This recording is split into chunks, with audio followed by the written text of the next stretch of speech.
Hello, Adab, Namaste, Swadika, and Shalom to everyone. Warm welcome and greetings of peace to our venerable, respected spiritual and religious leaders and guides. On behalf of Alliance India, our partner URI, United Religions Initiative, and our sponsors, Global Fund, I would like to extend our deepest gratitude to you, our esteemed faith leaders, as we seek your divine blessings and support to champion the cause of people who use drugs. Um, the COVID-19 pandemic has more than anything else and more than ever before underscored the need to prioritize health as the most significant development agenda. For this to really happen meaningfully, we will need to prioritize the most vulnerable and most stigmatized. People who use drugs is one such group who remain beyond the reach of health and welfare measures and are deprived of justice and rights, are subjected to stigma and discrimination, and have now outnumbered all other groups who are incarcerated due to the criminal sanctions under our laws. Um, no doubt there is some progress too, but the good is accessible to less than 5% of the drug using community in our region. The situation is more critical when we talk about the drug using subgroups, that is, women, young people, and those in prisons. This manual, which we earlier in October launched in India, where it was developed collectively by Alliance India, URI, and our inspiring champions from amongst the faith leaders. We see a lot of our leaders here already, Dr. Dave, Dr. Merchant, Vidhiji, um, is a step forward towards humanizing the issue and removing stigma and other barriers so that people who use drugs have access to health, welfare, and life-saving drugs and services to prevent them from related conditions such as HIV, hepatitis C, overdose, and more recently, COVID-19. As I was saying, I am delighted to mention here very proudly that our Faith for Harm Reduction champions in India are leading us in this mission. And some of them are present in this meeting and believe that using drugs should not be the reason to deprive someone of their basic human rights. Moving on, and without further delay, let me welcome Atmaprit Vidhiji from India. She's a sannyasi and looking after operations of Srimad Raj Chandra Mission, Dharampur, globally. We have Basit Jamalji, also from India, who is the founder of Brotherhood of Humanity. We have Shri Vikram MG. He is the director, Wellness Programs Department, Art of Living. We have Venerable Pramaha Bunchoy Dujai from Thailand and members of the Interfaith Network of HIV/AIDS in Thailand. A very warm welcome, sir. We have Dr. Arvind Singh from the Gautam Budh University. We have Kalpesh Bhatt ji from Toronto, Canada. He's a devotee and volunteer at BAPS or Akshardham Temple, as we say it. And of course, Dr. Dave, who is here. You've been with us from the beginning. We have monks from Cambodia and Indonesia gathering here in person. We are very grateful, sirs. We have eminent faith leaders from all other countries, volunteers, interns, translators from different parts of Asia. And certainly beyond the faith community, we would like to extend a very warm welcome to Dr. Salil Panakaran, who is here from the UNAIDS regional office in Bangkok. Sir has always been a huge inspiration in taking forward the harm reduction work with people who use drugs, and a number of new initiatives that are in the region. Currently, we have Miss Nicole Delaney from Global Fund. Very important to have, the converts amongst and champions amongst the donor community to support this work. We are very grateful to you, Nicole. We have Miss Ejeng, who is a human rights expert at Harm Reduction International. We have Prashant Sharma, very important person from the community to be talking about the community perspective while working with the faith world. I would also like to extend our gratitude to Mr. Victor. He is the head of URI globally, and he is a huge inspiration to all of us. Without his leadership, we wouldn't have reached this far. Matthew, heartfelt thanks to you as well. And not to mention Soterat as well as Subi. Subi and I have worked almost for 3 years now, and we continue to do so till we ensure that we have Faith for Harm Reduction champions in all of Asia. And finally, I would like to welcome Ashim, our chief executive, and also our harm reduction team at Alliance India, who are actually behind the scene, the main reasons why we are able to do this. So I would like to quickly mention Ira, Charan, Bhagwati, Pemu, and several others. Hand over to Ashim for making the opening remarks. Over to you, Ashim. Thank you so much. My name is Ashim, and Kunal, from the huge list that you just read out, frankly speaking, I'm humbled, and I feel a sense of, I feel a little overwhelmed, to be addressing such an august gathering of people who are so influential, who are opinion makers, who are faith leaders, and frankly, it's also a moment for me to remind myself of the roles that we play in organizations, and that it's by virtue of the fact that we have certain positions that we get to participate in these occasions. But the reality is that the real work happens elsewhere by the team, and of course by all of you put together and all your efforts put together. Yes, we all know that, in times of, say, for instance, pandemics, or in times of distress, faith leaders play a huge role. People turn to faith leaders at such moments, and it's extremely important for the global community to take cognizance of this. We rarely do so. We think we have technical solutions for everything. We need to have social solutions. And this is one of those social solutions where faith leaders can actually influence those who make opinions, and especially for drug users. I should say that I'm not uh, a, a very old convert. I'm a fairly recent convert. I have my team to thank for this. I have my drug user friends across India now, whom I've been meeting from time to time whenever I've managed to go to the field, how important it is for us to be engaged with drug users, how important it is for us to be compassionate towards them, to understand their needs. And I should say that I'm hugely, hugely grateful to the United Religions Initiative, and of course to the Global Fund, which finances the Faith for Harm Reduction campaign across India and the region. Finally, I would just say that there is a slogan, which I love, I use a lot, and it means much more than the few words that the slogan has. It's support, don't punish, but I say it with a lot of emphasis. I say it with a lot of conviction, and I say it when I say it, I look at all the drug users that I've met so far in my lifetime, and more recently with my association with the Alliance. It's so important for us to realize that we are talking about human rights here. We are talking about human beings here. We are talking about people who are extremely vulnerable and more marginalized during COVID-19. Please support, don't punish. Support, don't punish. I keep saying this. I'll say it once again. Thank you so much. Thank you so much, Ashim. Thank you very much for your inspiring words.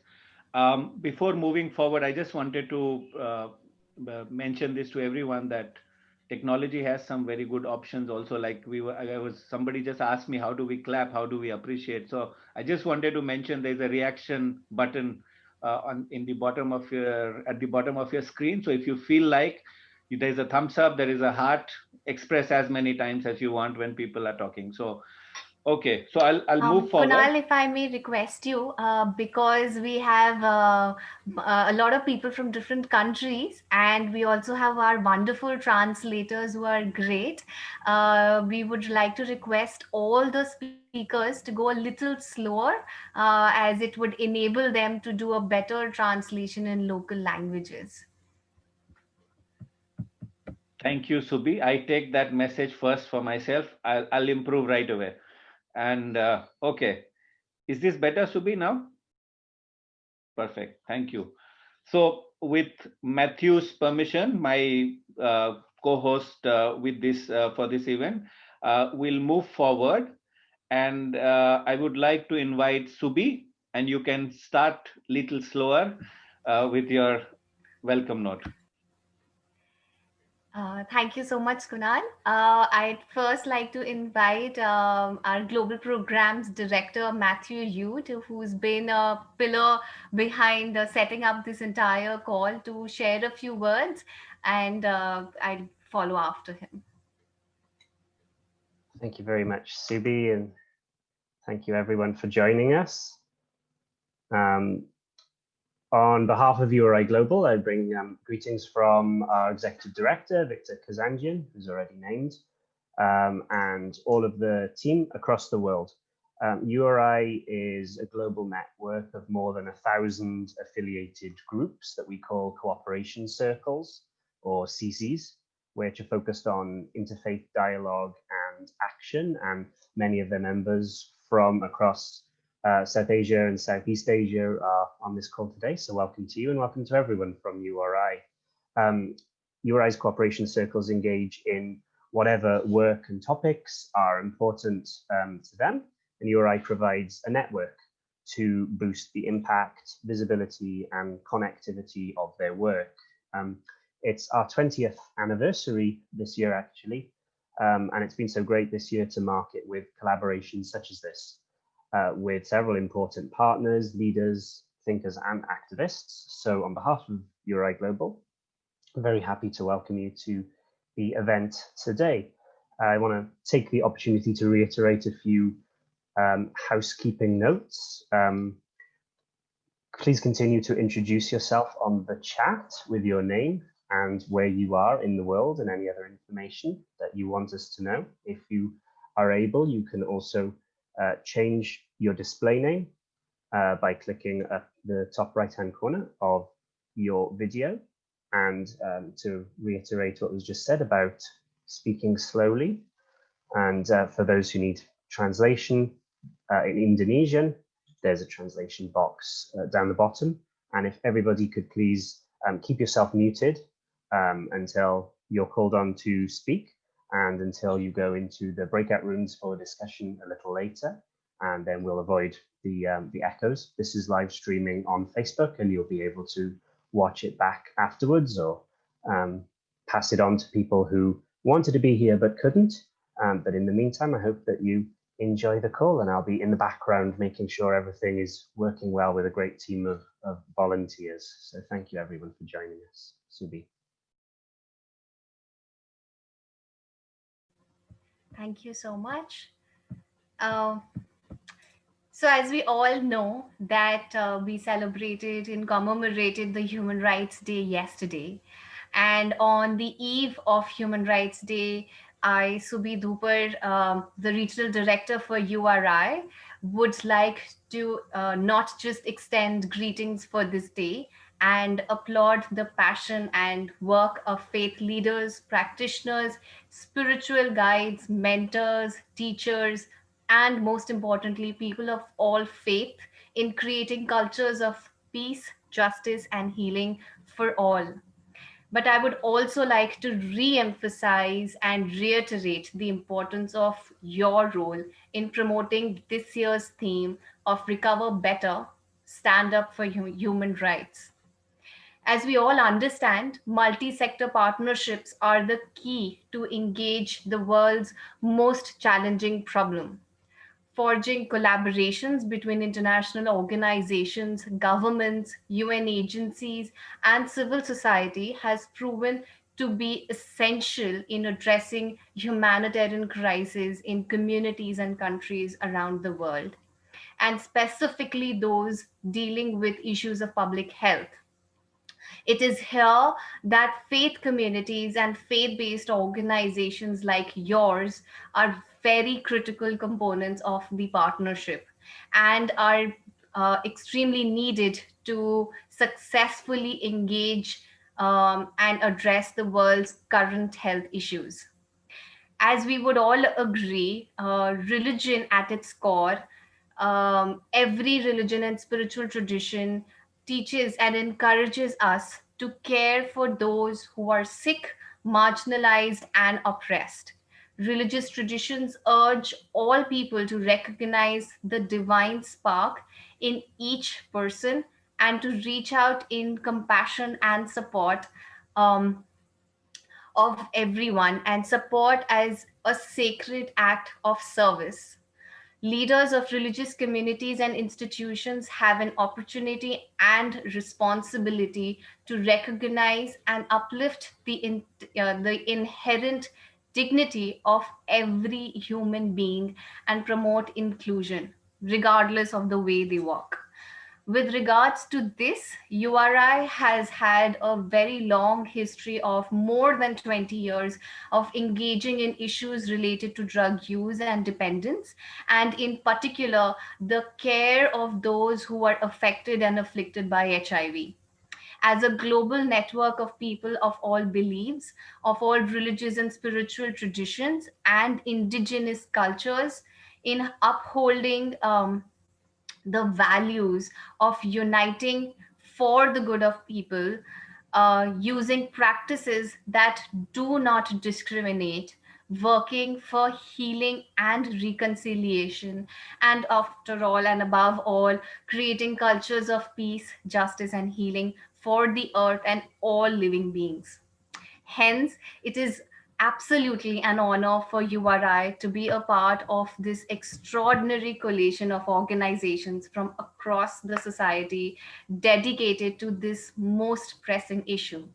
And last but not the least, I would have loved to name each one of you who has helped us to make this event such an amazing success. But due to paucity of time, I'd like to extend my heartfelt gratitude to each one of you for joining us today, bringing your fuller spiritual presence, and guiding us with your thoughts. I really wish to get a vaccine very super soon so that I get a chance to meet each one of you in person and thank you. We really hope that this would be an enriching experience for you all today. Thank you. And now I'd like to introduce and call out our my dear colleague from Southeast Asia Pacific region, Sotarat Siong, to share a few words briefly. History, we have people join us from other part of the country. They mostly the faith leader from the Church of Christ in Siem Reap, in Phnom Penh, and we have the Muslim mosque from the Kilo 7, that's the name. So, and we had Sidon joined with a crew from other part of the country. So it's an exciting event. So really honored to be able to participate in this. As you know that we Subi mentioned a lot, and I can't mention enough about how important our cooperation cycle, that's the network of URI, and CC is as the heart of URI, and they're doing tremendous job. We have different programs which we will share later, especially education, awareness raising, has been such an important that the faith leader here is doing in the community. So thank you very much, and I'm really grateful for the work that everybody putting together to make this event happen. So I will pass on that to our facilitator. But thank you very much. Okay, thank you so much, Sotarat, and warm welcome to you again. I just wanted to specially recognize your efforts in terms of helping mobilize people and dignitaries also based out of Cambodia. This event is being jointly hosted from two locations, India and Cambodia, and Sotarat has been a very important reason why we are able to pull through this so well. I also noticed that Moses, one of our friends in the audience, is doing a brilliant work with the translation. So thank you again, Moses. Subi and Ira, my colleagues, I would request you to now take us through to with the journey of developing this manual, and if you can talk a little bit about how did we go about developing this manual, because I think what will be of most interest is to talk to people that something like this is possible and how we did it in India. I remember when the India manual was launched, there were a lot of queries on the Facebook and other social media sites on how can we do this in other countries. So it'll be very useful to hear Ira and Subi talk about the journey of developing this manual. Over to you. Ira and Subi.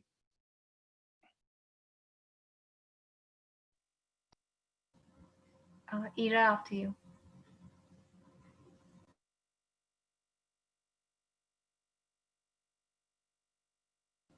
Is Ira here? Yep, Yes. Ira is there. I've been, okay, so good afternoon, everyone, and welcome to this really important meeting.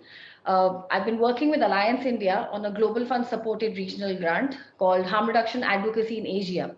So the objective of the grant is to enable access to HIV and harm reduction services for people who inject drugs in 7 countries in the Asia region. With the focus of the grant is for creating enabling environment by removing legal and policy barriers through community system strengthening and generation of strategic information. Under the scope of the grant and recognizing the significant role and contributions of faith leaders and organizations in our society, and the significant role that they can play towards creating an enabling environment for people who use drugs, led to a collaboration between Alliance India and United Religions Initiative in 2018.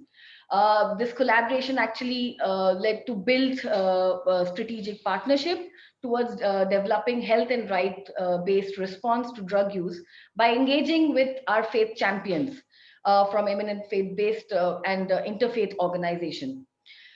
This collaboration was seen as essential and is an essential initiative in ensuring comprehensive access to prevention and treatment for people who use drugs.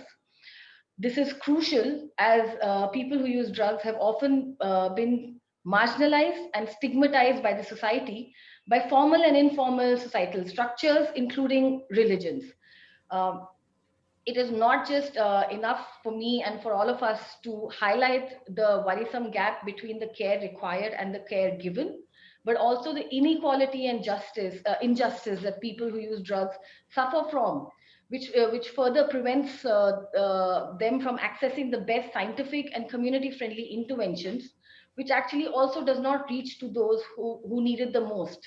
For example, like women who use drugs, young people, and incarcerated population. Further, a lack of consensus on the minimum standards of care have also contributed to considerable rise in non-scientific, inhuman, and insensitive approaches to dealing with health concerns associated with drug use, which are ranging from basic awareness or prevention programs to traditional drug treatment or rehabilitation centers. There are documented and undocumented stories of people who are living on the margins of society, who have time and again basically undergone inhuman and gruesome treatment given in the community setting, institutional settings, and even in prisons, leading to a significant rise in morbidity and mortality linked with HIV, hepatitis, drug overdose, TB, and even leading to suicide in many cases. So the Faith for Harm Reduction initiative actually thus seeks to situate the framework of prevention, treatment, care, and harm reduction within the bottom-up approach of community-driven needs, which also calls for the humanizing and empowering communities of people who use drugs. It is a call to revisit the existing frameworks and enable people's leadership. It's also a structured approach to devise health and harm reduction for evidence-based solutions and shift from the knee-jerk reaction of banning and using punitive measures by state institutions. The initiative is looking at upholding the health and human rights of the community, of our brothers and sisters from the community of people who use drugs. So this was started in 2018, and Subhi has been a very close partner from the beginning. So I'm going to hand over to Subhi to take it forward from here. Thank you. Thank you so much, Ira. When we back in 2018 began to bring the two very different worlds of religion and drug use, and also science and religion, there was, as Ira shared, there were many questions and there were many doubts about a journey that has fortunately and unfortunately not been taken up as much as we would love to. And so it's a very personal sharing that I'd like to do now, from how our journey began and what it looks like, because clearly there are several conceptions and ideas around this intersection of religion and drug use. And um, so, just sharing a quick recap of what this manual exactly looks like. So, in 2018, as part of the Global Regional Grant Harm Reduction Advocacy in Asia, HRI Asia, India HIV Alliance, and in collaboration with the Department of Health and Family Welfare, Government of Delhi, UN agencies, we conducted a national consultation with eminent faith leaders and interfaith organizations like Parmarth Niketan, Ajmer Sharif Dargah, Ahimsa Vishwa Bharati, Srimad Raj Chandra, Caritas India, Art of Living, Mata Amritanand Mai, and these are just to name a few eminent faith champions who took up the cause. Uh, and while we started with few champions, today we've grown and blossomed in maybe hundreds of numbers. This collaboration was an essential initiative to ensure comprehensive access to prevention and treatment for people who use drugs. This is, of course, crucial, as we know that people who use drugs have often been marginalized and stigmatized by the society, by formal and informal societal structures, including religion. It is in this response to the situation that, under the aegis of Alliance India, we joined hands to launch the Faith for Harm Reduction initiative to build bridges between the harm reduction and faith community. And today, 3 years down the line, we are very proud of our partnership with India HIV Alliance and my dear colleague Kunal Kishore, who envisioned and worked with us hand in hand to shape this Faith for Harm Reduction initiative, a very unique, I would say, in the world at this point in time, to serve as a platform for convening community mobilization, capacity building, such as this event, fostering innovative and previously untapped cross sectoral collaboration. In this regard, the aim of the manual, which of course is a living document and it's in no way exhaustive, um, it was the first step that intertwines the concept of righteousness, which prevails in all religions, insaniyat or humanity, as we all know it from our own religious spiritual traditions, and the idea of service, found widely across all religions. And theologically, we built and highlighted the narrative of harm reduction in various traditions. Within the framework of righteousness, most faith traditions prevent or undermine the use of drugs, not because of its association to committing a crime or a sinful act in the moral and cultural context, but for health, well being, and peaceful reasons.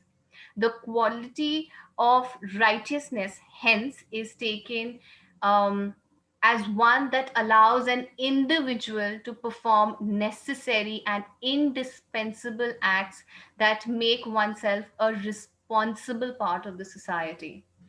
And while looking at this, various hymns, scriptural verses, quotations, stories, and scientific data was used to develop a better understanding about the basics of drugs use, drug use, people who use drugs, and individuality of the person consuming it as a very distinct entity, to be able to question the biggest challenge that people face, which is of the stigma associated with the issue. Thereby, we aimed and we hoped to target the root cause of stigma and taboo that makes healthcare and harm reduction more inaccessible, let alone minimum standards of care.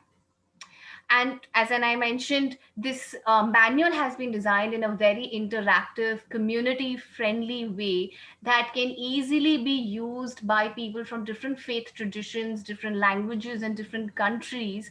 Um, and in their personal settings to basically communicate, address the idea of drug prevention, treatment, care, harm reduction, HIV prevention, and specifically those who are incarcerated. The Faith for Harm Reduction movement, who you are all now a part of, and as champions, is an effort to support and nourish not just the community members who dedicate their lives passionately to the cause, and many of those are also here on this call today, but it is also a living document that hopes that religious leaders and spiritual guides and healers who influence the moral behavior and are creators of belief systems can continue to impact and affect the thought processes of millions of people that they meet every day. Last but not the least, by joining this partnership to develop a health and rights based response to drug use, faith leaders can guide the society by demonstrating inclusion and showing how critical it is to provide a very systematic, safe approach to education, treatment, and care. The sensitization of faith communities and organizations around the issue of drug treatment policy and practices, and equipping the religious and faith leaders to address these issues with a more inclusive language that is aligned with their religious principles and scriptures is a very essential part of this manual. And hence, we've all in our previous emails, we've actually shared a copy of the manual with you all, and we would love to have your amazing blessings and also your thoughts and feedback. And as we continue to customize it in every context, and as we continue to build the movement, it'll be very important and crucial to have you a part of this journey. And I'll be also happy to share in case there's anything more that you would like to know from me in terms of the manual.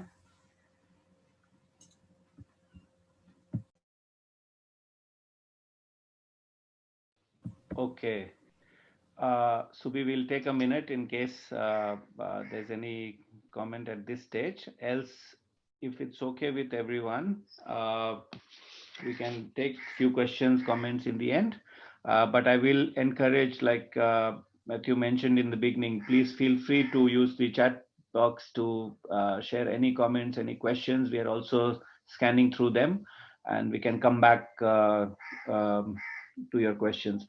Okay, so thank you so much, Ira. Thank you so much, Subi.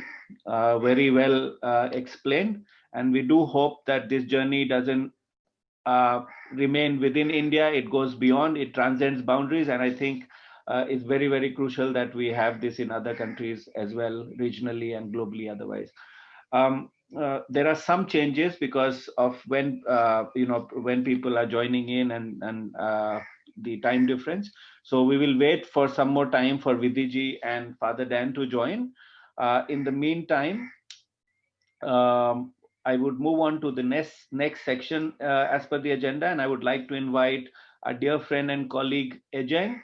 Ejeng Larasati is from Harm Reduction International, and recently Harm Reduction International released the Global State of Harm Reduction 2020 report. It's one of its kind report which talks about, which brings in a very important community as well as the service, health, harm reduction needs of the community, besides the data that we have from the UN agencies and countries. So over to you, Ejeng, to take us through with your session on the Global State of Harm Reduction, the Asia chapter. Thank you so much, Kunal. Good morning, good afternoon, everyone. Thank you, India, HIV/AIDS Alliance, and URI for having me as part of this important conversation about harm reduction and faith. As Kunal mentioned, my name is Ajeng Larasati, and I work as Human Rights Lead at Harm Reduction International. Harm Reduction International is dedicated to reducing the negative health, social, and legal impacts of drug use and drug policy. We promote the rights of people who use drugs and their communities through research advocacy to help achieve a world where drug policies and laws contribute to a healthier and safer societies. Before I start, Subi, would you mind Yes. helping me with the presentation? Yes. Can I screen share now? Yes, Okay. thank you. So, So Kunal asked us to speak about our recent report on the global state of harm reduction, but I'm using this opportunity to also talk about two other important elements when we talk about harm reduction, which are human rights and financing. Um, let me start with the global context. Can you next? yes. Thank Yeah. you so much. Approximately 269 million people around the world are estimated to use drugs. An estimated 11.3 million people across 179 countries inject drugs. However, less than half of these 179 countries provide essential harm reduction services. Our research shows that the number of countries providing harm reduction services has effectively stalled since 2014, and there are major gaps in global health response to overdose, HIV, and hepatitis C crisis. Even where harm reduction interventions are available, there is often insufficient coverage, barriers to services, or issues with quality of services. This is particularly acute for women and gender non-conforming people who use drugs and people who are homeless. Next. Thank you, Subi. Approximately half of the countries with injecting drug use do not provide any sterile needle and syringes programs or opioid agonist therapy, such as methadone and buprenorphine. Peer distribution of naloxone, a medicine which reduces overdose, is available in just 15 countries. And the use of stimulant drugs such as amphetamines and cocaine is rising around the world. Harm reduction services are innovative public health interventions, and it's pivotal in reaching marginalized populations and are key to addressing overdose, HIV, hepatitis, and tuberculosis crisis. Approximately four. Can you next? Thank you. Approximately 4.35 million people who inject drugs in Asia. There are 4.35 million people who inject drugs in Asia. And this number is significantly higher than the previous estimate of over 3.5 million people. Unfortunately, the full picture remains incomplete and is likely outdated due to lack of country reporting and updates. Recent data and analysis indicate a far higher number of people who inject drugs in several countries than previously reported. For example, in India and in Indonesia, my country, the current figures are 5 times more than those reported in the Global State of Harm Reduction in 2018. There is a significant burden of disease among people who use drugs in the region. Next. With HIV and viral hepatitis among people who inject drugs, either increasing or stabilizing over the past decade. You can see on the screen that's the coverage of the harm reduction services in Asia. Moreover, some countries in the region exceed the global prevalence of hepatitis C and tuberculosis, suggesting a high disease burden for people who inject drugs and use drugs. The syndemic of HIV, TB, viral hepatitis, and drug-related harm, such as overdose, lack of access to treatment, and physical violence, is especially evident in the region's prisons, many of which are grossly overcrowded as a result of punitive drug laws. Next. So we also have a special chapter on COVID-19 as part of the Global State of Harm Reduction Report. Um, with regard to COVID-19, we found that in Asia, on top of challenges for people who use drugs, such as inaccessibility of treatment and other services and greater risk of infection, women and people deprived of liberty are especially vulnerable. Civil society groups report restrictions in their activities due to COVID-19. There is also a problem of uncertainty in funding and, in some settings, increased political and legal vulnerability. However, we also seen that during COVID-19, countries introduced a number of policies that we have been fighting for so long and has yet to succeed. COVID-19 has pushed many countries to allow take-home dose scheme or to introduce a longer period of take-home dose. Just this week, we have heard that take-home methadone has been approved by the Vietnamese government, for example. Our research across 7 countries in Asia also showed that the continuation of harm reduction programs during this time was largely due to the action of communities of people who use drugs themselves and the peer outreach workers. You can maybe see yourself in your countries how people who use drugs and the community of people who use drugs reach out to their peer and help provide service needed. Next.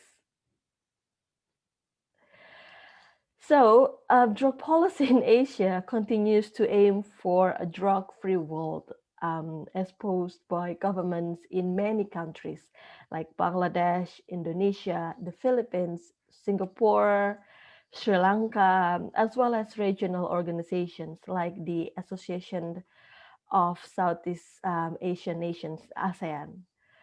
Ostensibly aimed at reducing drug supply, deadly drug wars have disproportionately affected people living in urban poor communities, as well as drug producing communities, small scale dealers, and people who use drugs. While international attention on the drug war in the Philippines has decreased significantly since it started in 2016, tens of thousands continue to be killed and many others are jailed, orphaned, or widowed. We also see similar paradigm has informed the policies of Bangladesh, Cambodia, Indonesia, Nepal, and Sri Lanka, with grim consequences for people who use drugs, as well as women, children, and people from poor and marginalized communities, regardless of drug use. It goes without saying that punitive drug policies are risking progress in health-based response to drug use. Stigma, discrimination, and criminalization force millions of people to conceal their drug use, pushing them into spaces where risks and harm are increased rather than reduced. Punitive approach to drugs is not only harming people who use drugs, but also their families and their communities. Next, please. As you might already know, many Asian countries preserve the use of death penalty for drug offenses as well. For the record, Harm Reduction International opposes the death penalty in all cases without exception, regardless of the person accused and their guilt, the nature of the crime, and the method of execution. As you can see on my slide, the majority of people sentenced to death or people on death row are for drug offenses. And this number are huge, like almost more than 50% of people sentenced to death and people on death row are for drug offenses. This is despite the increasing political support to abolish the use of death penalty for drug offenses. Next. Now, apart from the service provision and the human rights aspect, I also want to touch a little bit on the funding aspect.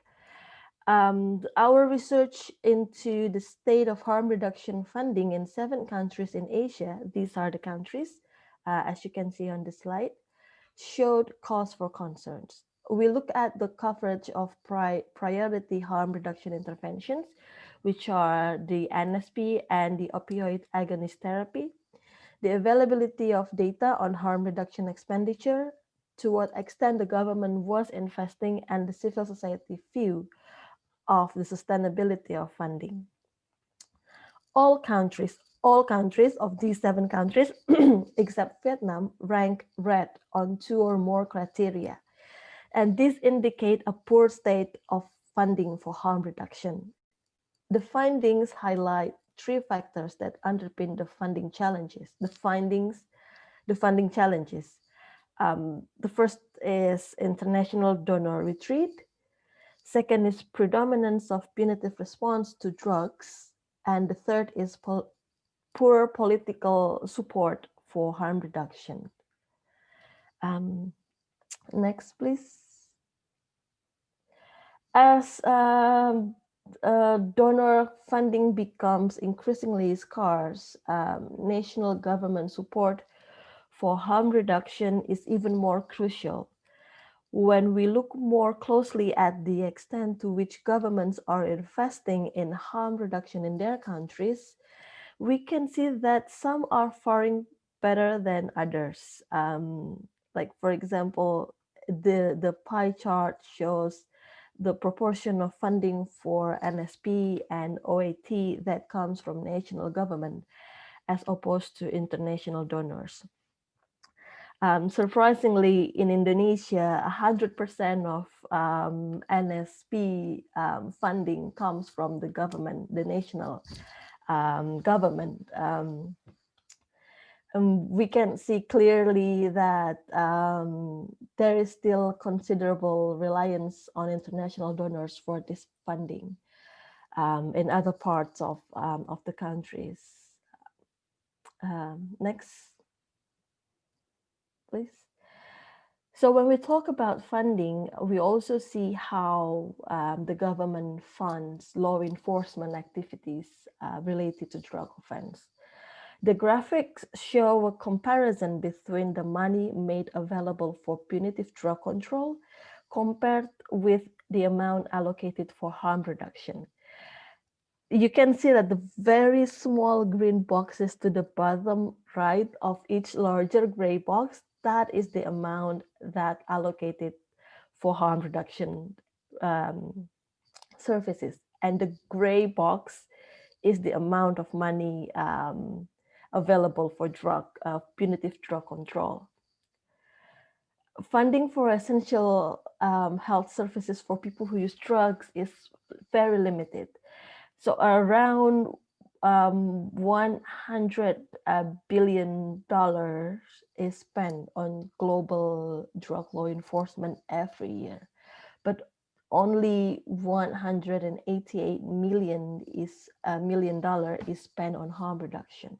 So we spend more than 500 times the amount of punitive responses than we do on life-saving services for people who use drugs.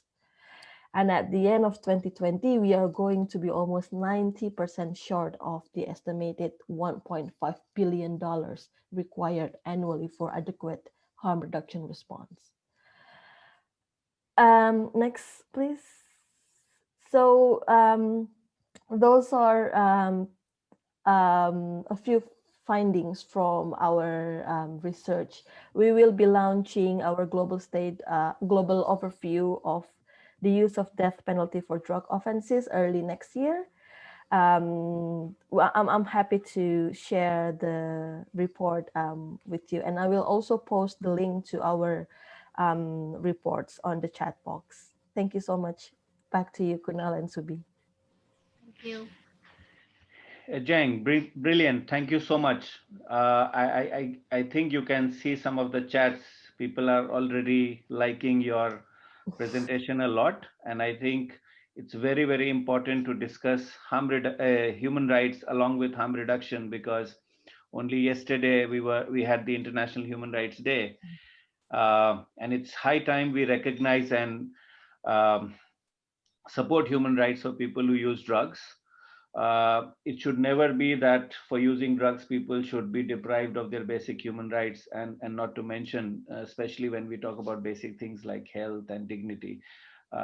Okay, so Ejeng, thank you so much, and it'll be very useful if you could kindly share those links in the chat box so people could access. And Subi and I will, along with Ira, figure out a way to also share it formally in some sort of a e-group, in an email or through other means. Okay, so thank you so much, Ajay. We'll move to the next speaker, and that is Mr. Prashant Sharma, who's joining us from Sikkim, India. Prashant is representing, I would say, one of the most important constituencies which we are talking about. So it'll be unfair to talk about rights of people who use drugs, for people who use drugs without having them with us today. So Prashant is going to speak on behalf of his community of people who use drugs. Prashant, warm welcome to you, and we'll request you to speak for 5 minutes and help us understand what we need to do even better while working with community as faith and faith for harm reduction champions. Over to you, Prashant. Thank you, Kunal. Thanks. Just before that, I just want to say is like, if my internet goes off or if it blacks out, then please continue with your thing, because here my internet is not working properly. Somehow I just got connected. So anyway, to begin with, namaste to everyone here, and thank you, India HIV/AIDS Alliance, for inviting me on the launch of Faith for Harm Reduction. Today I'm here to share with you all that how people who use drugs have been suffered and died during this pandemic, and also how we as a drug user, our peers, has act as a frontline worker to make sure that our peers get access to harm reduction, emergency healthcare, and other social support. Uh, I come from a very small state and a less populous state. Uh, we are not even more than 1 million population living here in my state called Sikkim, which is also a part of India. But in this small state, to uh, to give you all some small information that drug users have committed suicide inside the prison, and also in their own house. Many arrested were made despite the UN statement on decongesting the prison. People were denied for emergency healthcare services, and also they've been excluded from the essential commodities like ration, rice, pulses, and etc. etc. Government were not bothered about our lives during this pandemic, and all this happened and happening continuously because we are a drug user, and we are seen as a criminal not because we use drugs, but the presumption notion that the people hold that we are a dangerous or enemy number one, as the US President Nixon once said during his campaign on a drug-free society. The organization that I work for is called Sikkim Drug User Forum. We were at the field from the day one, but it was not easy because you had to get a permit from the government, and the same government implements the law which put us behind the bars. So we took all the chances and risks our lives because it was so necessary, because there were many people going through many problems and challenges, and it was like a life and death situation. As I've already said earlier, that many people have died during this lockdown. So we started delivering life-saving drugs and harm reduction services at their doorsteps.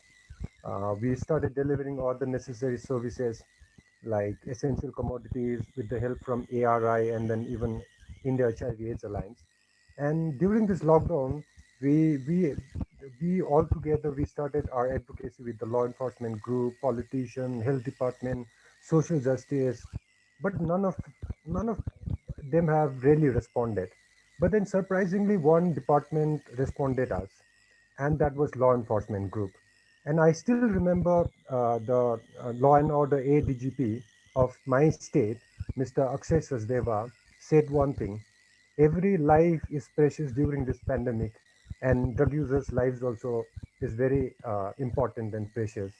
And he offered his support, and he called all the sub police station across the state and told them that to cooperate with the second drug user forum volunteers. During this during this pandemic, harm reduction have saved hundreds of lives, and still it is saving. Our lives, our health, and our families are not important. It's just because we use drugs. Many of my peers and my family look up to a people like you, and they seek spiritual support. Especially, I'm referring it to the faith leaders and the organization that's been part of uh, this webinar, and they look up to you in these difficult times. I know how faith organization and faith leaders can make a difference. I have never intended any harm as a drug user or committed any harm to anyone. But stigma, law, hatred, shaming, dehumanizing that I have been through would have made me a resented or rebel. But I'm still talking to you all and asking your cooperation, and I'm here reaching out to you, all for making this world a better and a safe place for everyone, no matter who I am and who all you are. I heard somewhere that if you judge people, you won't have time to love them. So, yeah, that's it. Thank you. Okay, Prashant, thank you so much.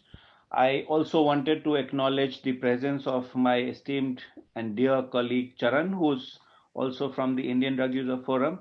He's also been very active member to the Asian network of people who use drugs, and several others.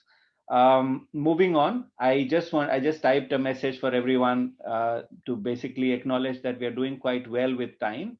At least we can agree that we have some Asian standard time, if not Indian. In India, Indian standard time is always 15 or 30 minutes behind. So we are doing quite well. Congrats to everyone. Thank you for your patience. And I would now like to invite Dr. Salil Panakadan from the UNAIDS Regional Office for Asia. And sir, over to you. Please lead us through the next session where we are talking about the global targets for the AIDS response in the context of people who use drugs. Thank you so much. Thank you, Kunal. Thank you very much for the invitation. Thanks to URI. And we have started off quite well in terms of describing the background of this meeting, and then two powerful presentations by Ajeng and Prashant in terms of the status of harm reduction in this region, and also how does a drug user feel. So this is a good beginning.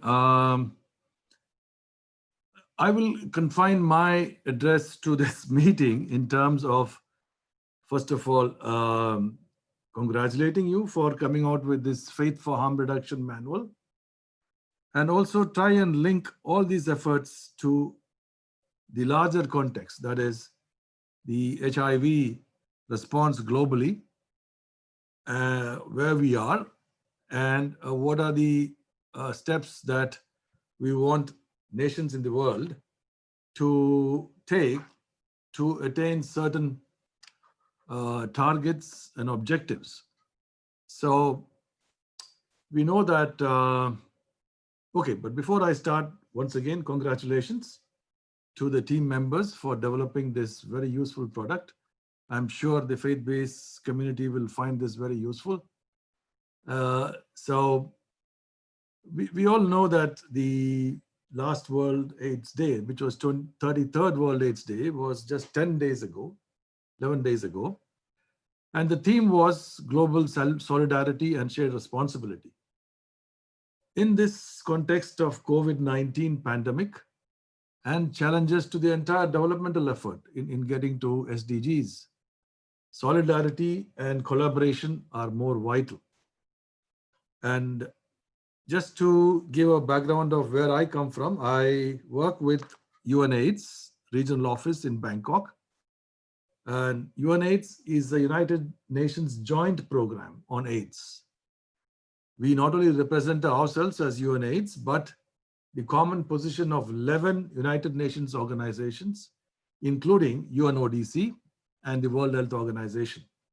And we are about promoting an urgent, evidence-informed response to HIV among all people and also key populations like people who use drugs.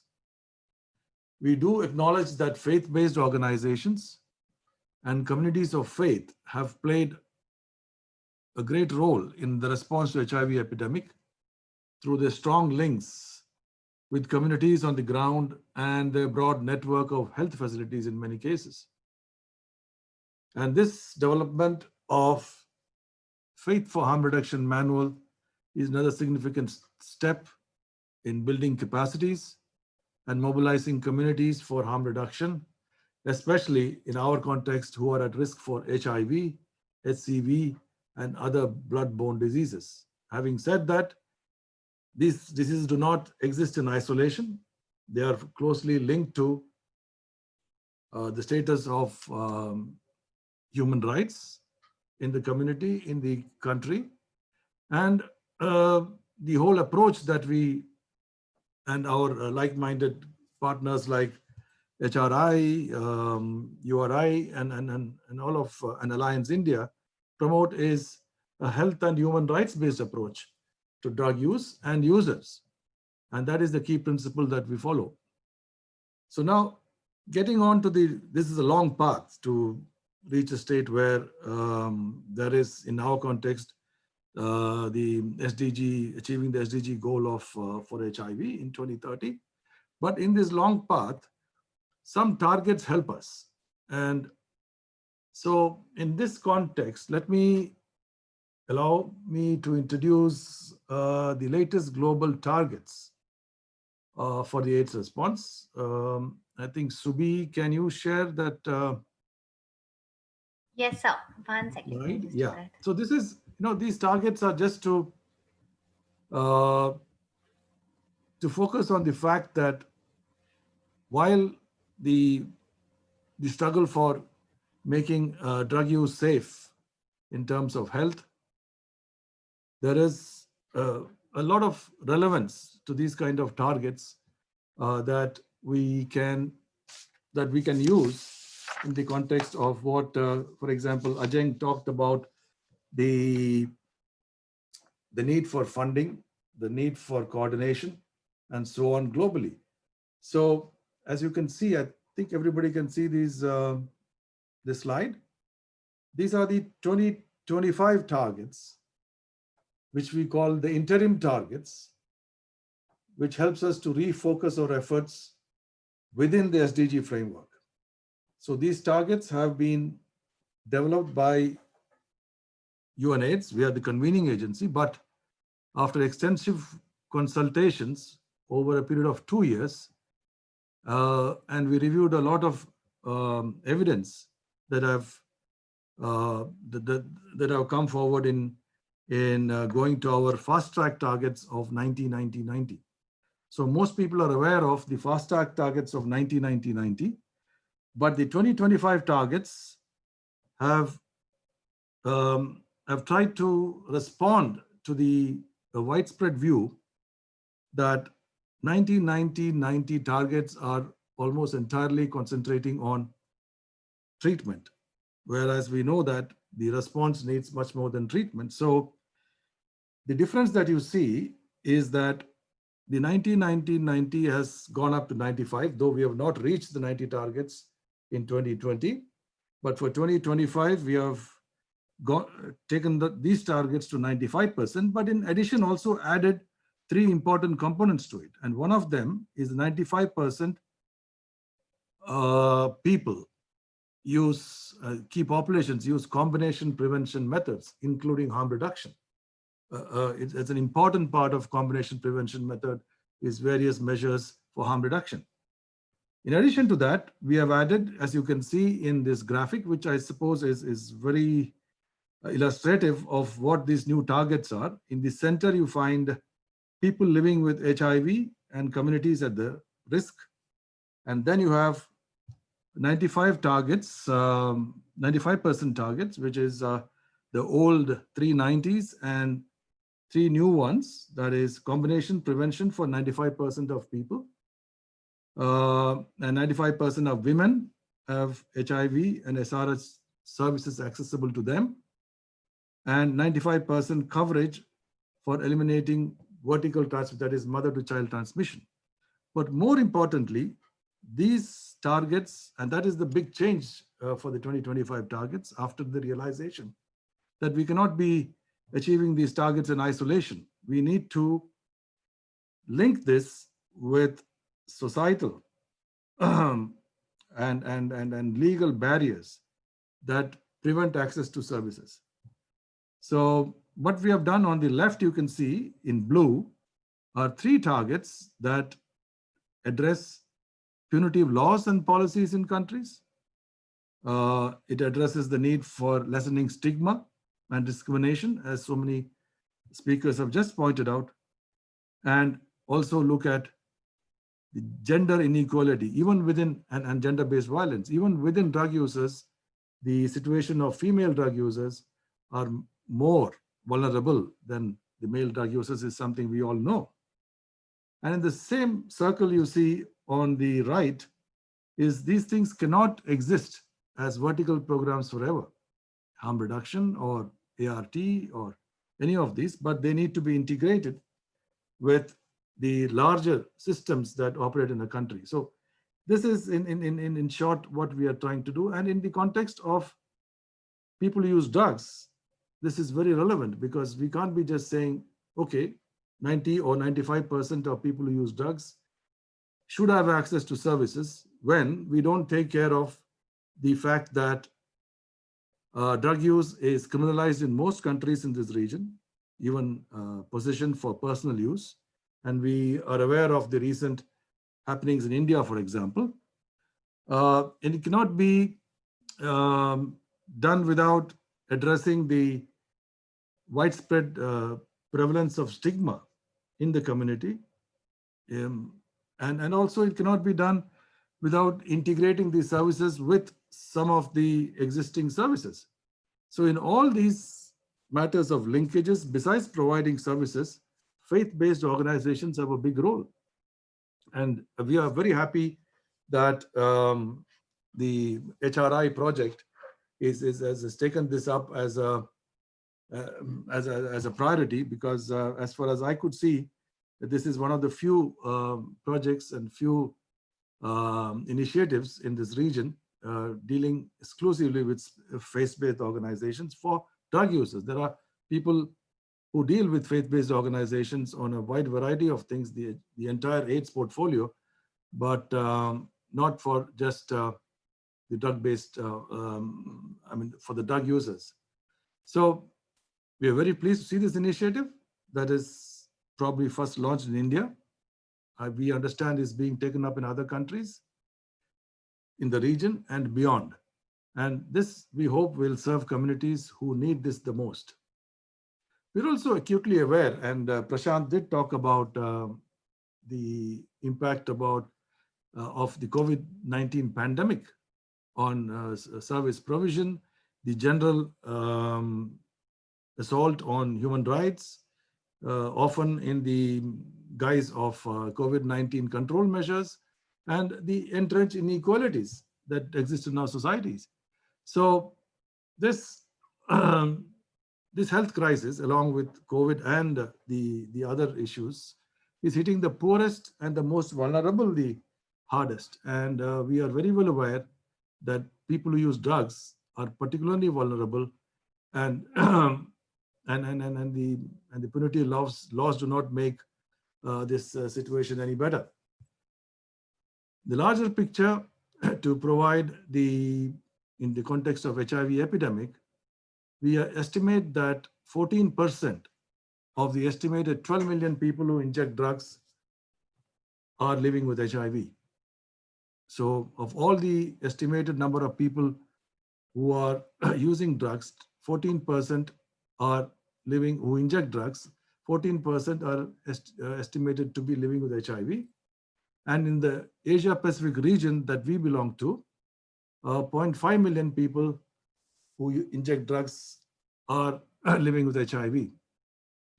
The other thing that we noticed for this region is, in addition to the opioid epidemic, which is part of this region for a long time, the recent increase in stimulant drug use has raised the challenges that we see in terms of the harm reductions that need to be provided for stimulant drug users too. And I'm sure the agencies here are also looking at harm reduction of stimulant drug users in addition to opioid users. You would be glad to know this year that we try to the extent possible. The UN agencies brought together all UN agencies and other international organizations to make a joint statement to support member states in the AP region to permanently close compulsory drug detention and rehabilitation centers, which is not so much a factor in India, I suppose, but more in East Asia, and to shift towards voluntary and rights-based services in the community, and especially in the context of the current epidemic. So this joint statement, it has been taken up well in terms of the international community, and we expect that governments in the region also, especially East Asia, do something about compulsory incarceration of people who use drugs. Finally, the COVID-19 epidemic has demonstrated that we can work with the inherent problem-solving capacity in ourselves come out, and we have been working in greater partnership with various people, and it is all in the interest of providing services to people whom we cannot leave behind, especially drug users. And in this context, the efforts of all the partners here is very laudable, and on behalf of UNAIDS Asia Pacific Regional Office, I wish this regional launch event and the actions that will follow a big success. Thank you. Thank you everyone for listening. Thank you so much, sir. Your firm position on DCRIM, your support not only to community-based approaches, but community-led approaches, and ensuring that most marginalized are not left behind is really praiseworthy.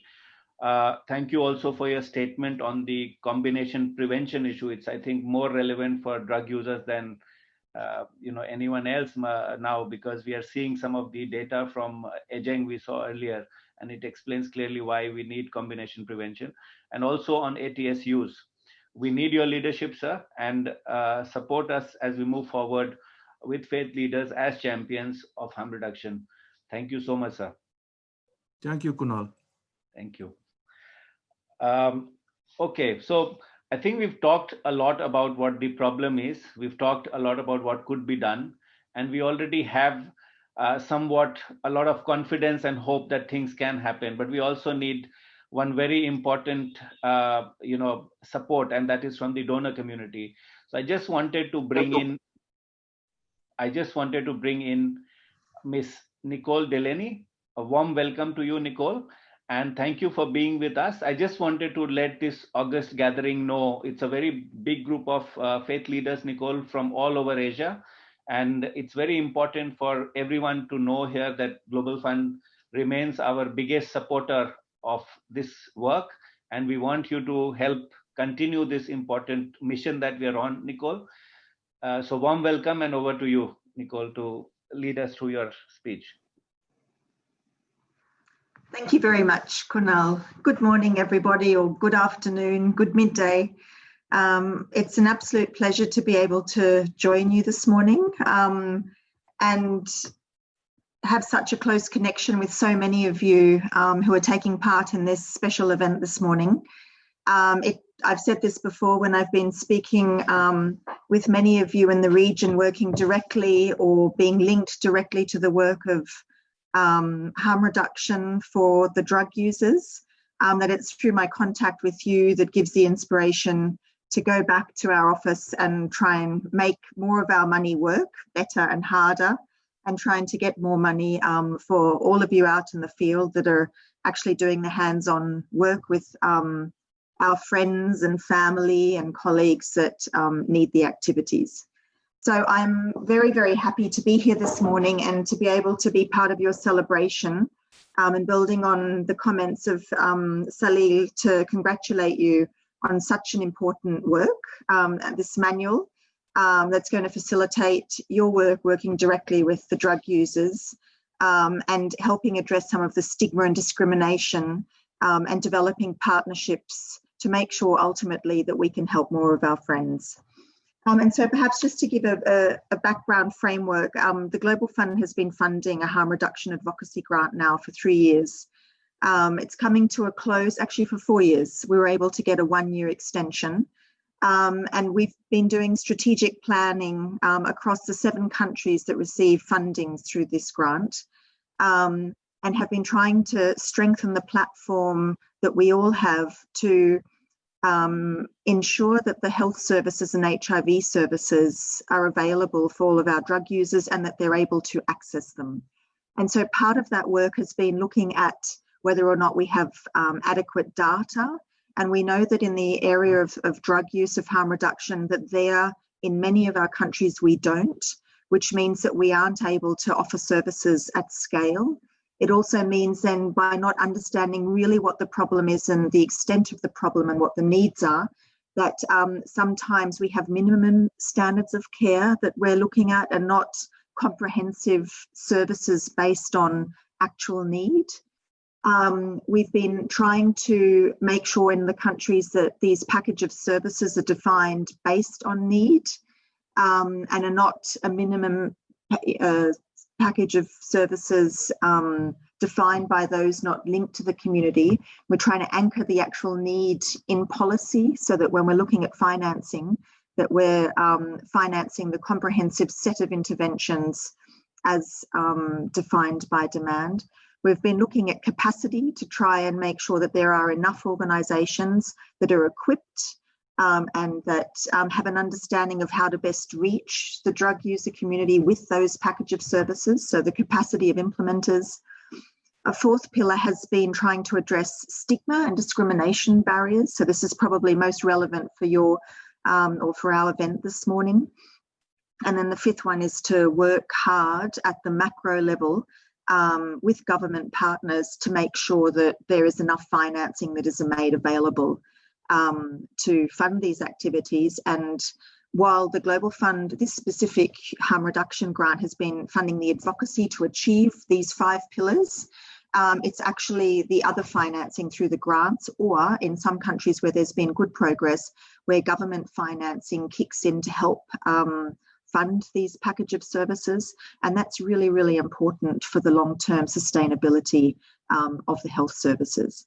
So I know that your work is a lot broader when you're looking at harm reduction. The Global Fund is looking at making sure that there is this access to health services, and specifically for drug users, to the HIV services and TB services where relevant. So this is where our mandates intersect. But as I mentioned before, this 4th area of addressing stigma and discrimination is probably the most challenging, because we're talking here about changing the norms of thinking, psychological perspectives on people. We heard earlier this morning about, people being judged, and it's those mental positions that are probably the hardest to shift and the hardest to break. And while it's easy to talk about the number of drugs, it's less easy to define and talk about how we can most effectively and efficiently address some of these barriers and get the shifts that we need in psychology, and also then that are often anchored in laws and in policy. So this is where our work with the faith leaders becomes so critical and so important. And I'm incredibly encouraged to see the range of different faces as I scrolled through the Zoom to see who's joined in the call this morning. We know that our communities rely on faith and faith institutions as part of their coping mechanisms in times of disasters and pandemics. That's the way that they can communicate best, or that they're able to share information. That's where they receive compassion, courage, comfort, and hope. And it's through our local faith communities that we're able to leverage resources for humanitarian responses. We work through you to increase social capital and interest in these issues, and to provide our colleagues and friends who are impacted with spiritual resilience, facilities, and ultimately financial support. And so the Global Fund is incredibly proud to be able to support our unique partnership with the United Religions Initiative and all of the other stakeholders from the world of faith, and the actors that are all here connected through the grant. So we've got the Alliance India and all the sub-recipients in each of our 7 countries. And I'd like to just again finish off by saying that this Faith for Harm Reduction is such an important initiative. I haven't come across one yet in other parts of the world. Within the Global Fund, I'm trying to use it as a tool to show what is possible, how we can interconnect with diverse range of actors in our communities, and how important the link also through faith and what draws people together. We work with you and we rely on you to help us change and shift these mental attitudes towards our brothers and sisters in life. And it's through you that we hope we can move other people to become advocates and ensure that we have these health programs and other services that are needed for our drug user colleagues, friends, and family. And so just as a final plea, we welcome you and hope that you'll all join this movement to the extent that you're not already part of it, and become a Faith for Harm Reduction champion. And please help with our line, support, don't punish. And again, a big congratulations for the manual. Thank you very much. Thank you so much, Nicole. I think you've said so many things, but just 2 things that really stand out for us in Asia at least is how do we best address stigma and discrimination and other elements of the enabling environment, which is actually perhaps the biggest barrier in terms of what is keeping drug users and services, life-saving drugs away from each other. And COVID was just the perfect example to understand how deep the problem is. The other part I just wanted to allude to is the issue of new infections. So for Global Fund also, a lot of new infections in our region and perhaps elsewhere in the world, in Eastern Europe and now in several African countries, is also amongst drug users and the other subgroups. So we'll need Global Fund to be with us. We'll need you to believe in what we are doing. And thank you, Nicole, so much for joining us today. Okay. I just wanted to acknowledge we're doing quite well on time, but Matthew and Subi, if you feel we should take a 5-minute break at some point, please do step in, because I think people have been in for long. And in the meantime, I'll go ahead with the next 2 presentation before I hand over to you, Subi. So I would like to invite with us here, actually not with us, Miss Erica Poilot from the Harm Reduction Coalition. They are amongst the first few in the world to start looking at the harm reduction and faith communities coming together. And a lot of inspiration of our work is also linked with what they have done. So I would like you, Subi, to please play the video message that has come from Erica, who's somehow not managed to make it to this event today. Over to you, Subi. Sure. Just 1 second. We'll be ready to go.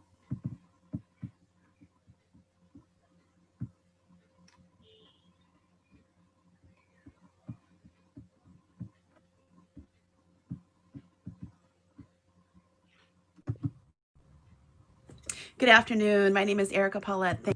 Is she audible? Yes. Yes. Thank you so much for inviting us to be part of this conversation and lifting up the incredible work that you all are doing in the release of the new Faith for Harm Reduction Toolkit. About me, I wear a few hats, but the one most relevant to my being here today is I am the Senior Ministry Innovator at Judson Memorial Church in New York City.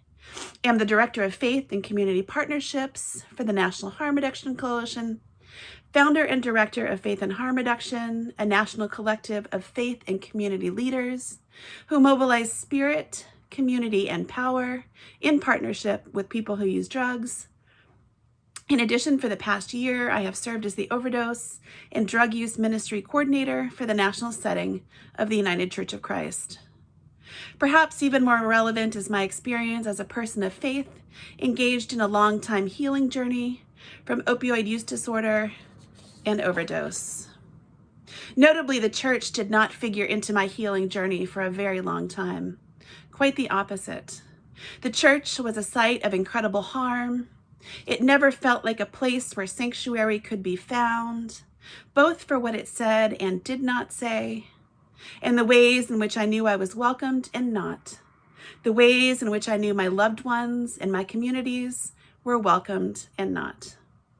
For quite a number of years, I lived in the intersections of public health, specifically focused on health and wholeness for people who use drugs, as well as community ministry.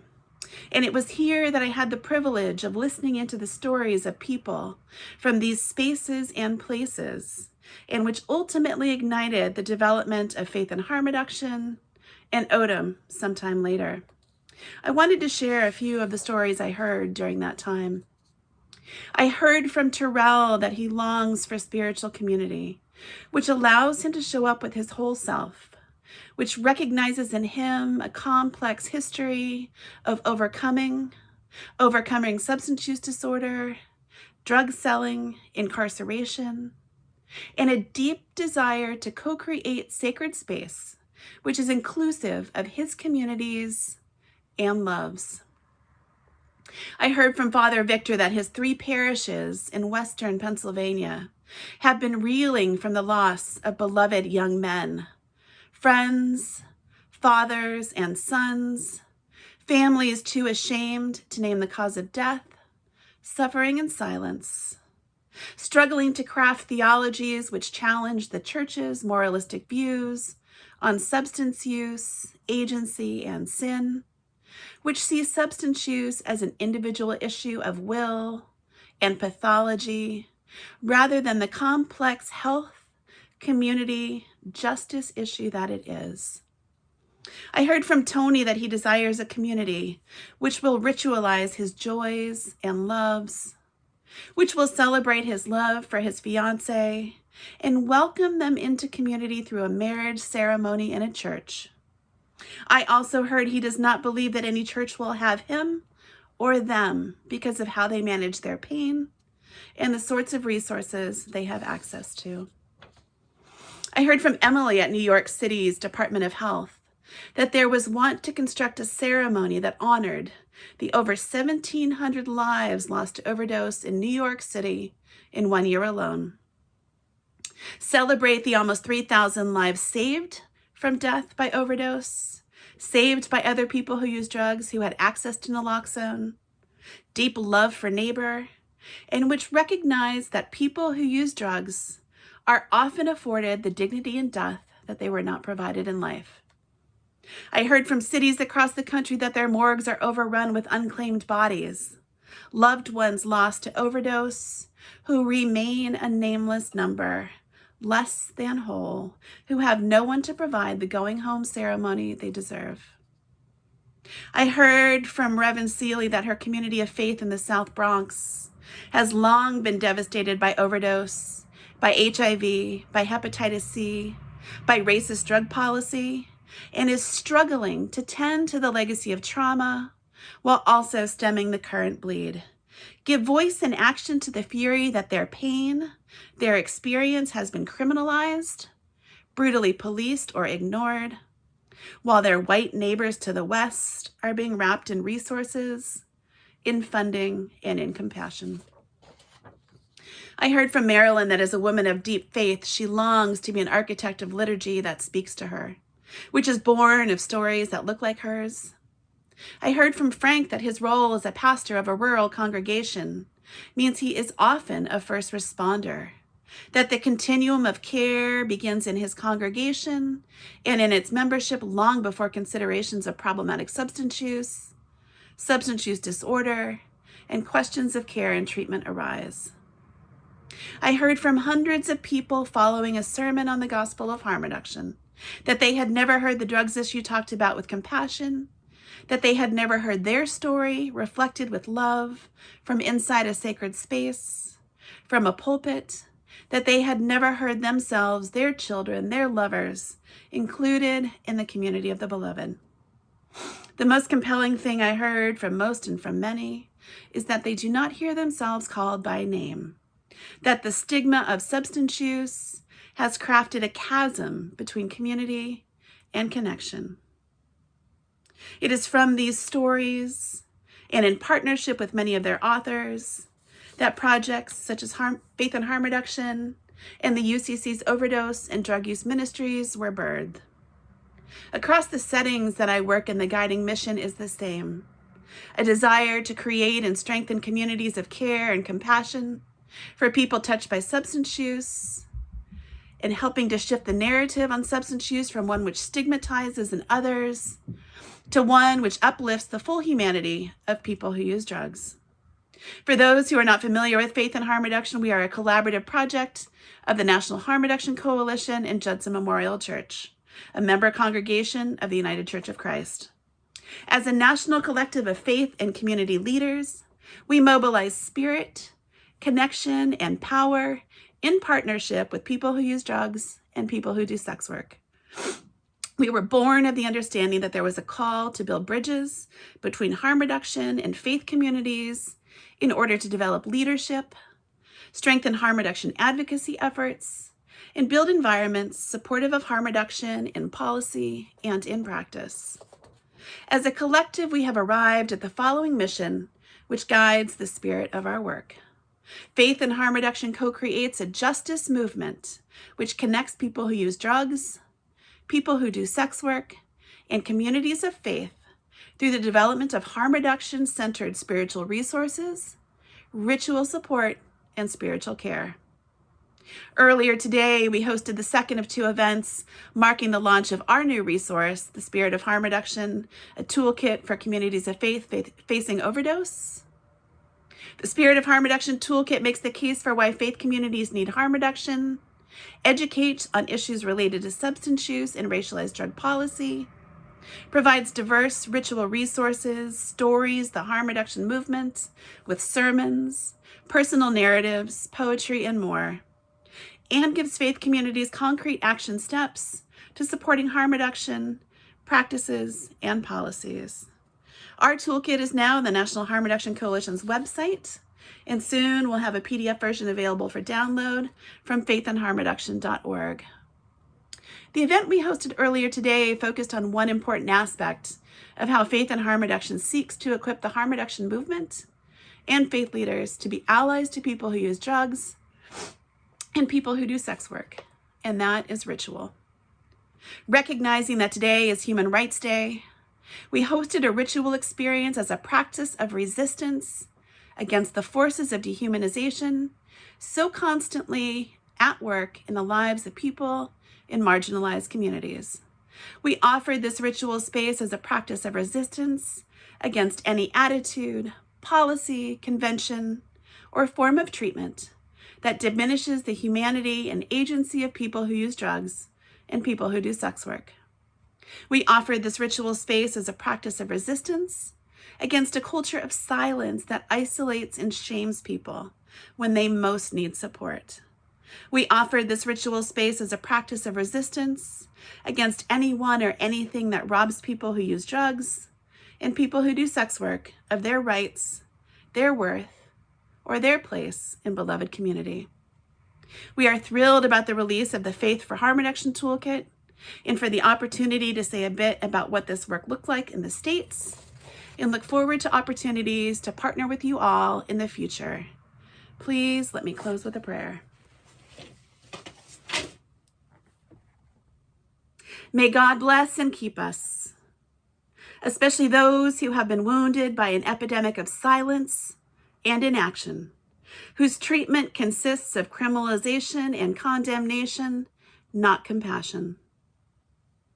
May God allow God's face to shine upon us, on those on the front lines, persistently, consistently proclaiming worth and love. On those advocating change for loved ones lost, advocating change for their own selves, demanding change for those who have suffered decades of harm that could have been ameliorated by attention and action, on those of us here in this important space, and especially on those not here with us because they are perceived to be other, hard to organize, or less than. May God lift us up so that our sacred spaces, our tables, these rooms, are more full with people with lived experience, Black people, Indigenous people, people of color, people whose leadership and wisdom will transform us all, so that your gracious and abundant mercy fall upon all of us, so that we are lifted up into hope, hope which fosters justice and healing, and grant us that peace which passes understanding, a peace in liberation and love. Be well.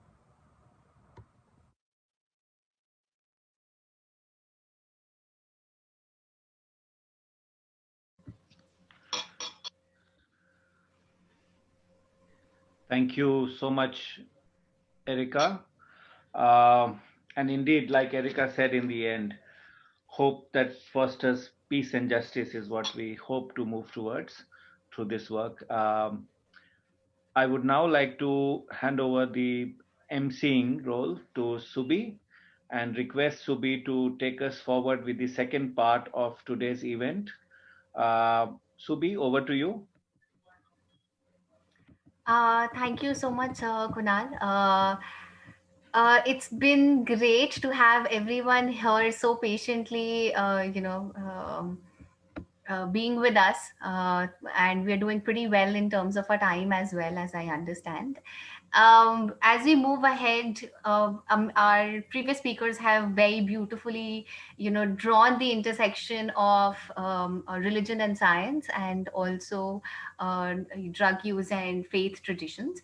And as I can see in the chat box, there are many questions that are now actually coming up as how can we practically use religion in our conversations while dealing with the issue of drug use, and people that might come to you in spaces of in spiritual spaces. And I think the next session is basically moves into the more practical space. And as I had also clearly shared with you in over our emails, that the entire call is in two parts. The first part was to have a context setting and a consensus building around the problem, and also hearing from our experts from different spaces about where we are, and where should we be looking at, and how do we kind of move ahead in a more structured way. The second part essentially looks at the role of religion in countering stigma and discrimination, and also looking at some of the existing work that has been going on in Asia. To move on, I would now like to invite Vidhi ji, who is one of our speakers for today. And we are basically inviting two speakers, Vidhi ji and Basit Jaman, to share as examples of faith tradition from the context of Asia, in terms of how does religious scriptures look at people who use drugs, and how can we use our scriptural traditions to kind of address this problem. So Vidhi ji is a part of a spiritual movement which was inspired by the great Jain saint Srimad Rajchandra ji, and founded by Puja Gurudev Rakesh Bhai. This institution is working in over five continents for inner transformation from wisdom, through wisdom, meditation, and self-service. She has dedicated her life to this pursuit of spiritual growth and service, and has been instrumental in developing curriculums for various programs at the Srimad Rajchandra Divine Touch. and she has been facilitating, moderating, and conducting these workshops all around the world, and in several well-known institutions. I'd like to invite her to take it up from here, and we love to hear from you. Thank you so much, Subhi. Thank you.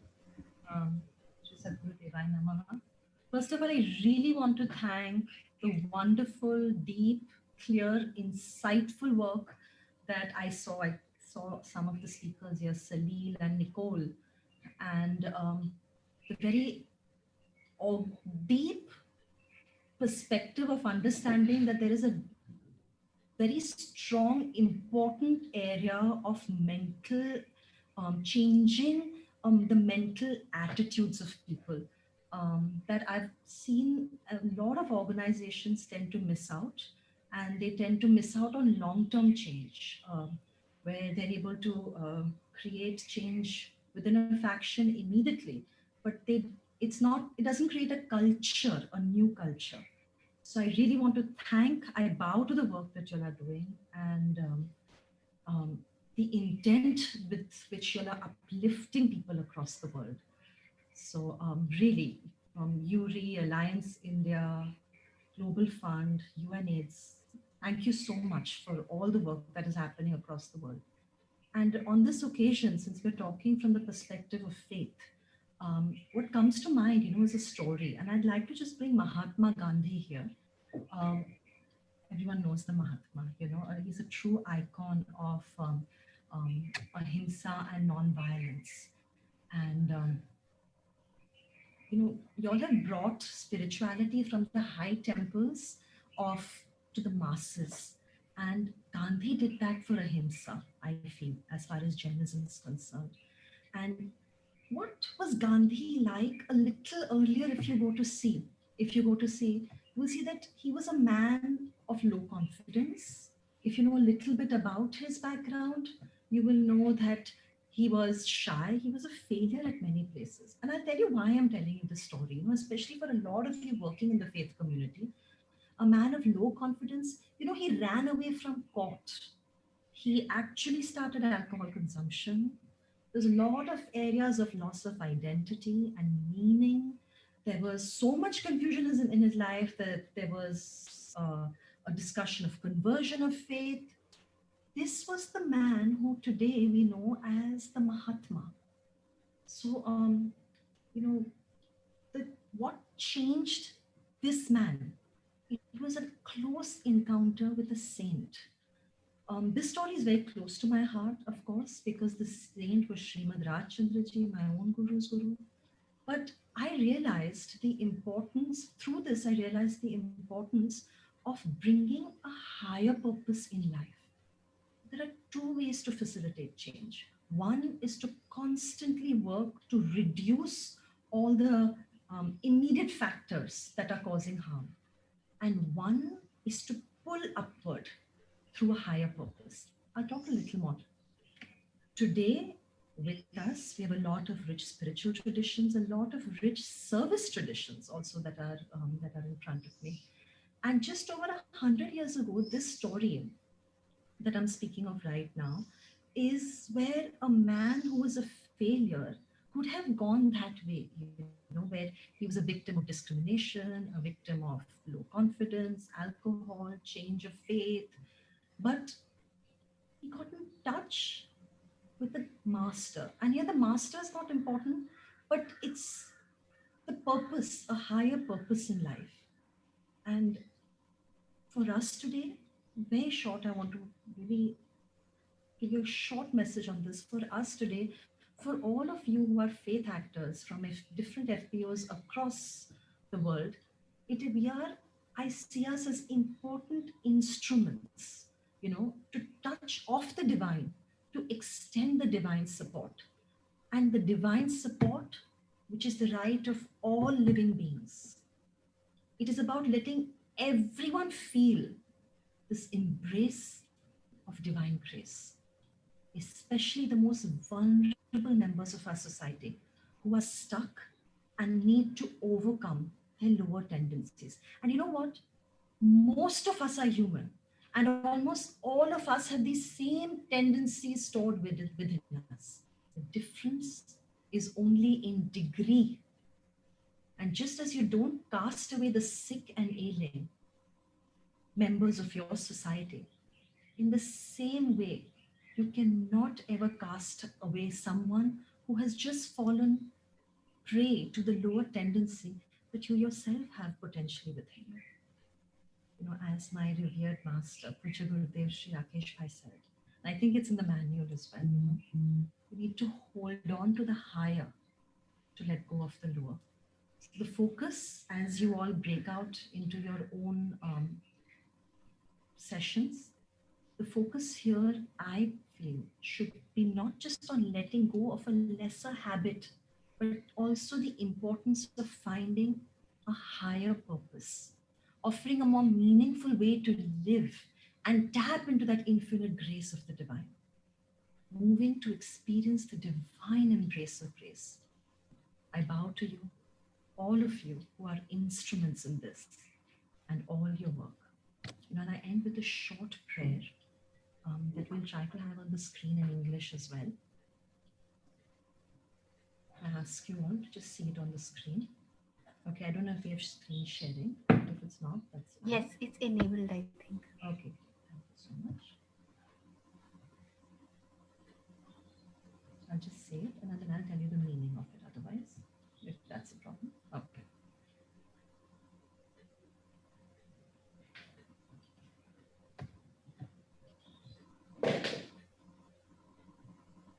This is an ancient Jain prayer that I ask you all to see. Shivamastu sarva jagataha. May the entire universe attain this. Parahita nirta bhavantu bhut ganaha. May all beings engage in the welfare of others. Dosha prayantu nasham. May all faults be eliminated. Sarvatra sukhi bhavatu lokah. May all people be happy everywhere. I thank you all for becoming instruments in this prayer. Thank you so much, Vidiji. It's always a delight to hear from you, and you know, you so beautifully have, you know, helped us make that transition from a very scientifically technical space to the space of religion as a continuum and not you know, two things that are opposite to each other, and primarily that in conjunction we can all create a more peaceful space of health and peace and reconciliation for each other. To this note, I'd also like to invite Basit Jamal. He is again somebody who is inspired from the Islamic tradition. Has contributed not just to the manual, but after several years of intensive and independent reading of the holy text, Quran, he began reaching out to other younger people to teach Quran as a doctrine for peace. And in 2017, he started a social action group called Brotherhood of Humanity that is dedicated to the process through which perceived enemies can become friends. Basit works in the process to conduct workshops for Muslims across India. And in 2018, he started a program with youth called the Honeybees Project, in which, through stories of the Quran, young people are helped to make building friendships and end enmity as a principle of life. I'd like to invite him, and it's over to you now, Basit sir. Thank you, Subhi. Thank you, URI. Thank you, Alliance India, for giving me the opportunity to be here and participate in this. Truly, what all the speakers, listening to all the speakers, it has been a very enlightening experience for me. So, to straight go into the question or the topic about, stigma, discrimination, and hating somebody who is involved in intoxicants or, drug abuse. So, many times, it's seen that people who call themselves religious, or, they subscribe to a faith tradition, they begin to hate and discriminate somebody who is involved in drug use or some form of intoxicant. You know, uh, people have asked me that why I would not hate a drug user. People, when I go and I take workshops and I ask people that, we cannot hate, people, we can hate the practice somebody is doing, but we cannot hate the practitioner. We can hate the crime, but not the criminal. Uh, you know, Speaking again, I'm just speaking from the religious context, from my own faith tradition, which is Islam. So why I would not hate a drug user? Because I would question, can the purpose of religion be to teach hatred? Can the purpose of my faith be to teach me to discriminate? Can my faith, which is Islam, teach me to hate the crime as well as the criminal? Or would it teach me to hate the crime and not the criminal? Why I would not hate a drug user is because I tell people that uh, the very introduction of God, of the Creator, in the Quran is Bismillahir Rahmanir Rahim. In the name of the God who is intensely loving, caring, and merciful, who's continuously loving, caring, and merciful. So, the servant of the person who makes sweets will make sweets. The servant of the one, who has a car wash, his servant will be, washing cars. So if my master is somebody who's intensely and continuously loving, caring, and merciful, so must also I be.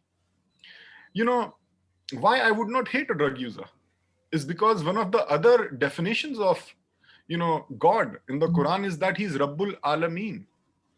He is the sustainer, Lord of everyone, not just Muslims, not just, people who are, let's say, perfect in their, doings in life, in their works, but there is nothing as perfection. Uh, he's the sustainer, Lord of everyone. The sun, it shines on me as well as a person of another faith. The rain falls on me as well as a drug user. So the sun, the clouds, the rain is telling that the light of God's love is not going away from somebody who does not agree with you, who does not, or maybe, religiously speaking, okay, he's into something which religion does not call an ideal state. So if God's door of love is not closing on him and the sun is shining on him, the rain is still falling on him, so why should the door of, love of my heart close on him? Why would I not hate a drug user? Quran says that, at one place, I'm just screen sharing for somebody who might be interested. Okay, my screen sharing isn't on. Anyways, so at one place, the Quran mentions that the worst creature in the whole history of humankind was Firaun. There was a particular character, Firaun. And even to him, Quran teaches in chapter 20, verse 43 and 44, to the prophets. Firaun, he's the enemy of God and the prophets in the language of the Quran. And yet the Quran teaches in chapter 20, verse 43 and 44, go and talk to him gently. Perhaps he might change or show respect. So if, we have to be gentle, the God taught prophets to be gentle to the worst character in human history, who's uncomparable to a mere drug user. Why would I not be, gentle to somebody who is, using drugs? I'm not saying that I would agree that what he's doing in the religious light is correct, but I would not go into hating him. In Quran, in chapter 5, verse 91, the reason it gives for the verse which the faith practitioner you know, the verse of the Quran through which somebody would, you know, a Muslim would take the meaning or the lesson that, you know, drugs or alcohol or, you know, intoxicants aren't allowed. The verse says that the devil, the evil spirit's plan is to instill hatred and enmity between us human beings. Uh, so, you know, that's why one should not indulge in intoxicants or drug abuse. So the very reason the Quran gives in chapter 5, verse 91, that why, you know, Islam or Quran stands against, you know, intoxicants or any form of drug use is that because of, you know, using drugs or intoxicants, the evil spirit, they instill hatred and enmity between us human beings. So the very purpose, the very reason why Islam forbids intoxicants and drug abuse is because, you know, through that people may go into hatred and enmity. So I may not be taking drugs and I may not be, you know, involved in intoxicants on drugs, but still, if I go into hatred and you know, building an enmity against someone, I might not be taking intoxicants, but I would be doing the very thing, the very reason which, you know, the very thing which Quran says that through that, you know, you can enter hatred and enmity. So I would say then a person who might be taking drugs, might be taking intoxicants, you know, but not, you know, entering hatred or enmity or practicing such things would be better than me, because I would be practicing hatred without taking intoxicants. Without taking drugs, I would be practicing hatred. I would be practicing enmity without taking intoxicants. So wouldn't that person, for me, wouldn't that person be better, you know, if he's taking yet not practicing hatred and enmity? So this is the reason I would not, you know, hate a drug user. You know, I would disagree with him. I would not take his practice, but I would not, you know, fill my heart with hatred and enmity for that person. You know, there is a instance about a prophet's companion. You know, again, why I would not hate a drug user.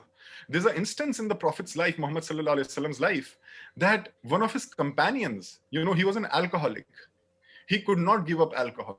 Most of his companions gave when the prophet, when the Quran said, you know, that, you know, it's not allowed now, most of them gave up. But there was one particular who was an alcoholic, he could not give up. So others came and asked the Prophet sallallahu alaihi wasallam that, you know, curse him, he's not giving up.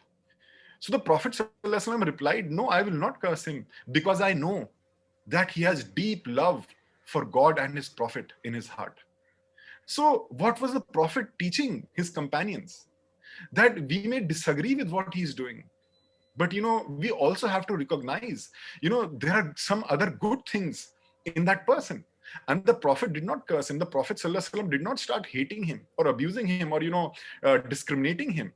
In fact, he reminded those who came up who with, you know, negative feelings for him. He reminded him that, no, also look at something good.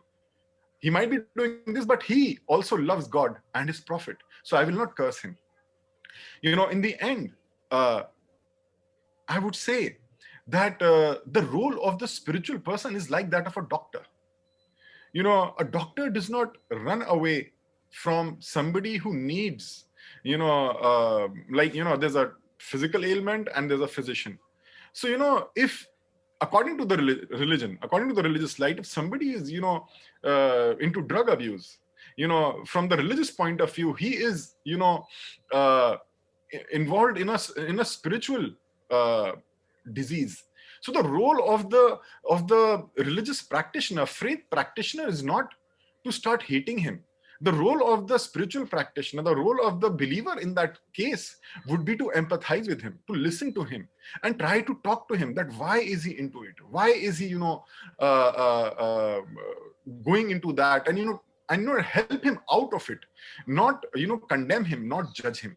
Like Prashant Bhai said, you know, he quoted somebody to say that when you begin to judge, you know, you have no time to love.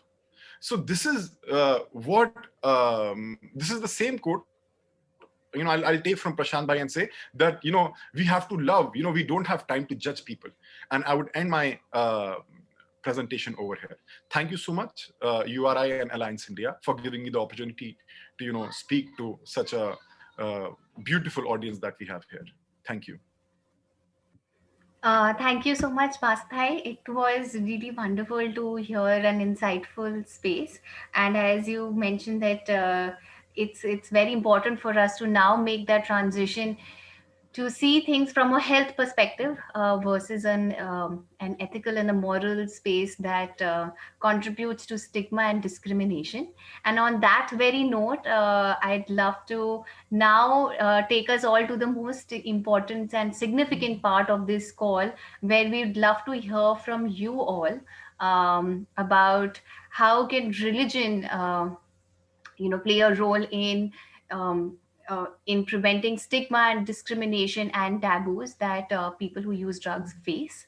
And also, if we would love to request everybody to share any ongoing practices their institutions might have in this space. So we our wonderful host and technical supporter Matthew would now be dividing us into breakout rooms.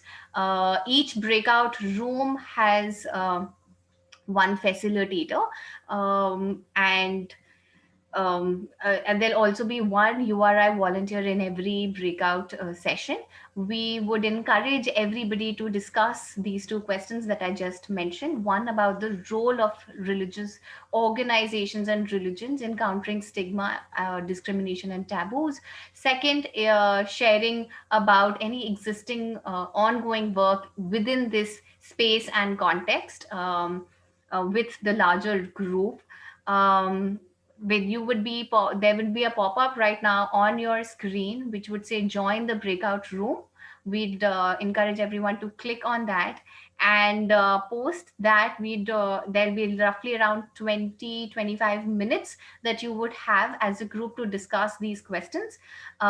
We'd request every facilitator or the URI volunteer to also take the notes from the group discussion, and if time permits, we would also love to hear the main points after the breakout room. Uh, we have so many wonderful people today on the call, and it would be great if everybody could have at least a minute or two to share their experiences. Unfortunately, we are running slightly behind on time, and but we love to of course spend more time post this and after the call if you would like to discuss more. However, for the purpose of the breakout room, we just love to encourage all participants to have at least 1 or 2 minutes of sharing from everybody. Matthew, on to you, and I think we're ready to go. Thank you, Subi. So as Subi mentioned, everyone, you are about to get a little pop-up window inviting you to a breakout room. You'll need to click go to breakout room or to accept that prompt, and you'll be put into your breakout room. I would request that those who require translation into Indonesian do not accept that invitation initially. Stay in this main space with myself and with Moses the interpreter, and we will then make sure you all go into the same room so that you can discuss together. If anyone is confused or that doesn't make sense to anyone, feel free to ask whoever you find yourself with for more directions. So enjoy the conversations. I've put in the chat box just a few comments up. If you scroll up in the chat, the topic to be discussed, so you can refer to that there, but you'll also be prompted by a team member. So enjoy. We'll come back here in about 20 minutes. I see everybody coming back, and I also hear people saying, "Oh, we had more time." I also hope we had more time to have such a wonderful conversation. I was still hearing some very beautiful words from Professor Dave at that time.